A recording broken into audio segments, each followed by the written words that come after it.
you're driving another car. Oh, hi there. You want to tell me about it? Glad to. Not much to say, really. How long are you going to have this car?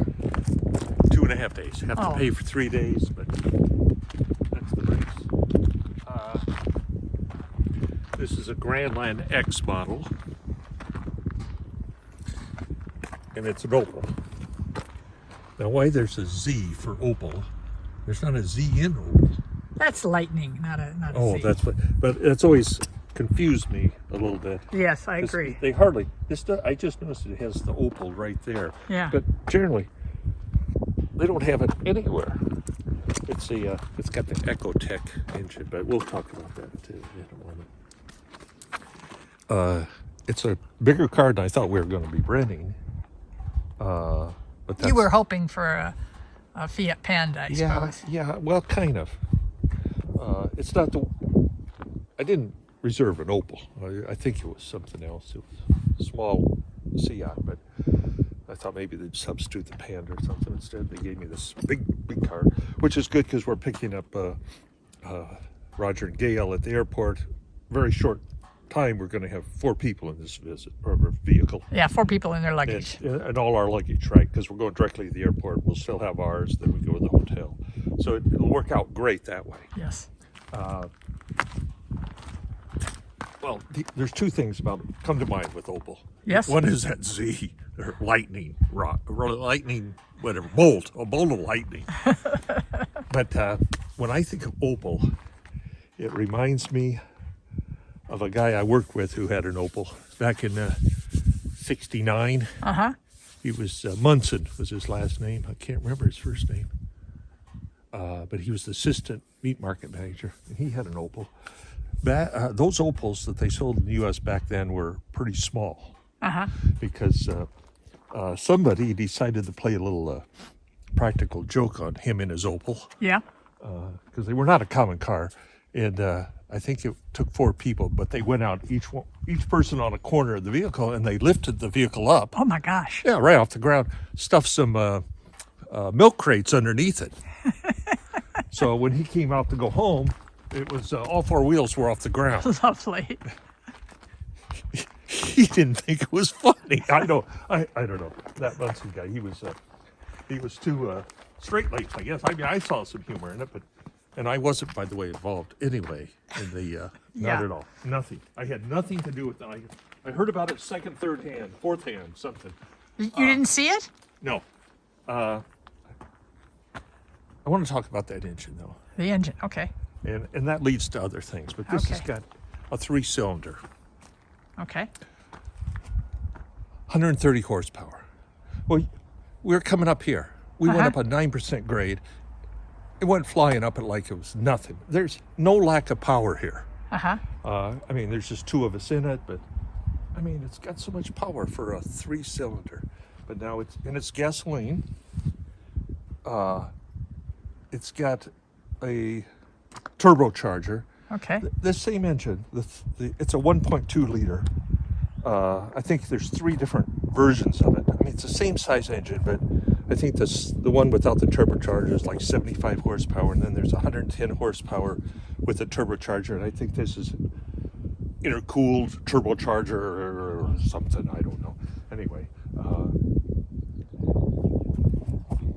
but the point is, it gets 56 miles to the gallon. Whoa. It brings me to a point that involves the stupidity of Americans. And I don't, I mean, maybe it's stupidity of everybody, but I'm going to stay within my realm of knowledge Okay. and just say Yes. Americans, because I don't know. But, you know, we've for decades, the government, U.S. government, has tried to impose mileage standards. Yes.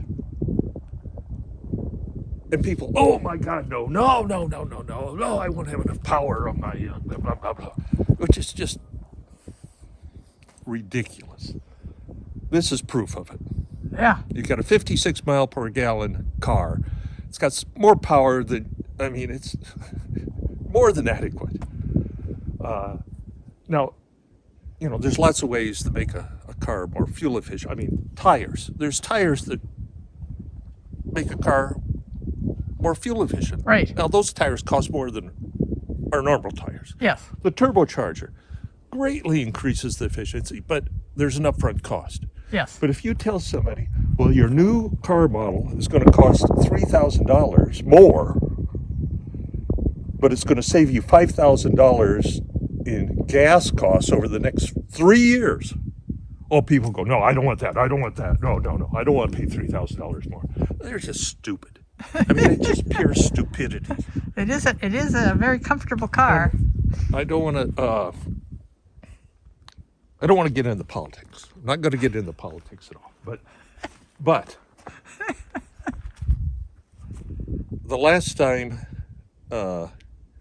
we lowered our mileage standards was under that idiot Trump and all his followers. Yes. Now, that's just the latest rendition of stupidity. There's been others, and they've been on all spectrums of the political. I'm just choosing the latest one happened to be the idiot Republicans that followed Trump. But that has nothing to do with this car review. No, it doesn't. I'm sorry I got off track. I need to stick to the automobile side of this. Yes. Uh-huh. There's nothing really more to say, I don't think, is there? What? No, that about covers it. It's a nice vehicle. I really like it. Yeah. It's not exciting to drive, but boy, it handles well. I can't figure out the cruise control. It's got it, I'm sure, but I can't figure it out. Compared to the last car we had, the lane assist, it doesn't have, that last one, when you were dozing off and going over the line, it took control. I mean, it turned the wheel. Right.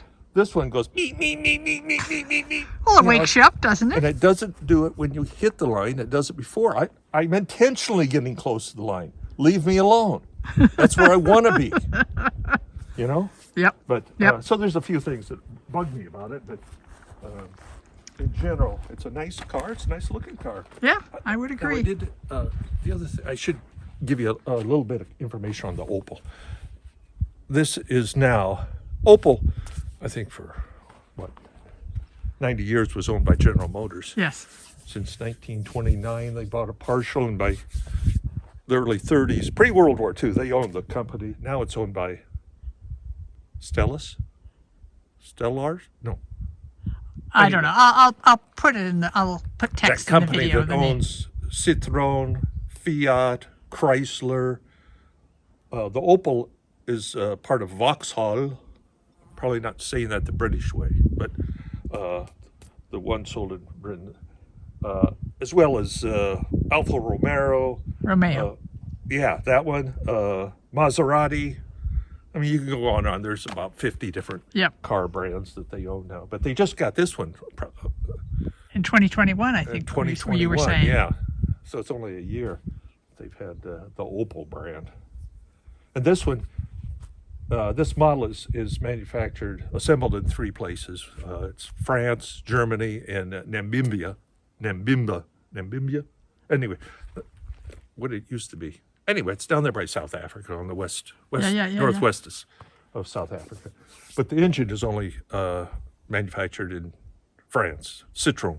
It's a Citroën engine, really. Cool. I think that's it. All right. Well, thank you very much. Yeah, well, you get another car soon? I can't. 4 or 5 days. Okay. Good. Yeah. Thank you. Thank you. You need a ride? Yeah, I do. Okay. Well, hop in. Thank you. All right.